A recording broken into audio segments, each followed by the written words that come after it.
The second miracle of Jesus, the healing of the royal official's son. Open book John 4 verses 46 to 54. The streets of Capernaum were quieter than usual. Inside one of the larger homes, the air was heavy, not from the afternoon heat, but from worry. A royal official, a man of high rank in King Herod Antipas's court, was pacing the floor, his fine robes brushing the ground, his face pale with concern. In the next room, his young son lay deathly ill. The fever had come suddenly. One day, the boy was running through the courtyard with laughter in his voice. The next, he was bedridden, flushed, sweating, and barely able to speak.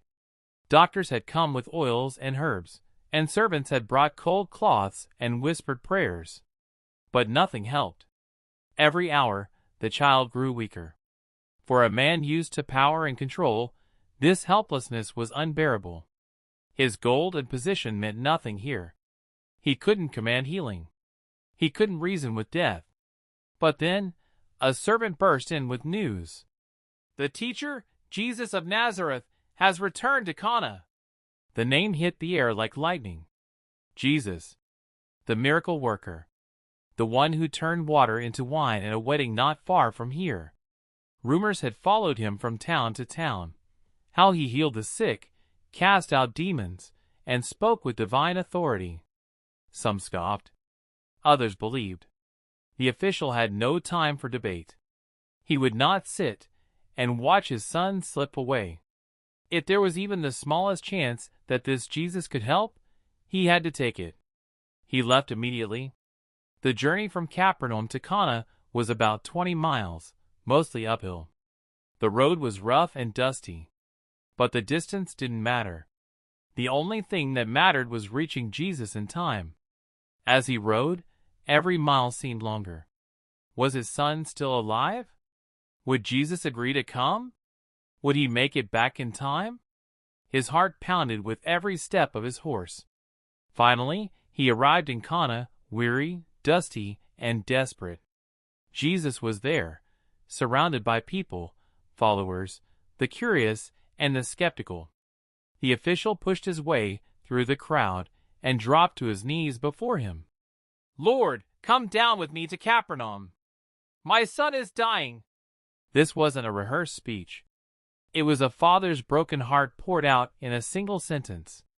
Jesus looked at him and said something unexpected. "Unless you people see signs and wonders, you will never believe."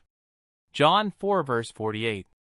The word sounded like a rebuke, not just to the official, but to the crowd watching, who always seemed to want proof before they trusted. But the official didn't argue. He wasn't looking for a sign. He was looking for a savior. His voice cracked again. "Sir, please, come before my child dies." Then Jesus said something extraordinary, quiet, yet powerful. "Go! Your son will live." John 4 verse 50. Just like that. No touch. No travel.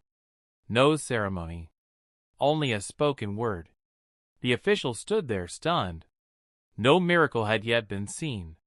But in his heart, something shifted. He believed. He turned around and headed back, not with Jesus beside him, but with faith carrying him forward.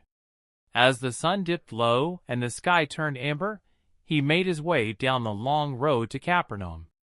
He no longer hurried in panic, but walked with a strange peace. Jesus had spoken. That was enough. The next day, as he neared home, he saw his servants running toward him. "Master, your son is alive. He's well. The fever left him." The man's heart leapt. His eyes filled with tears. "When?" he asked. "Yesterday, at 1 in the afternoon." His breath caught. That was the exact hour when Jesus had said, "Your son will live." He didn't need any more proof.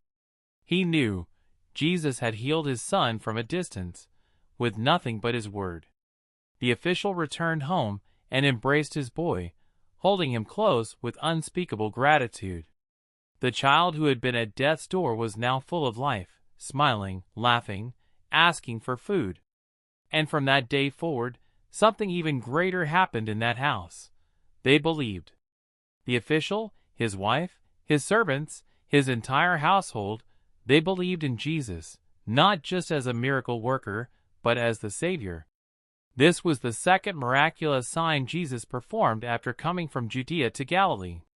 Though it happened quietly, away from the crowds and far from Jerusalem, this miracle revealed Jesus' divine power over sickness, over distance, and over doubt. He didn't need to be physically present. His word was enough to heal, to restore, and to change hearts forever. It was not just the boy who was saved that day. An entire family stepped into faith.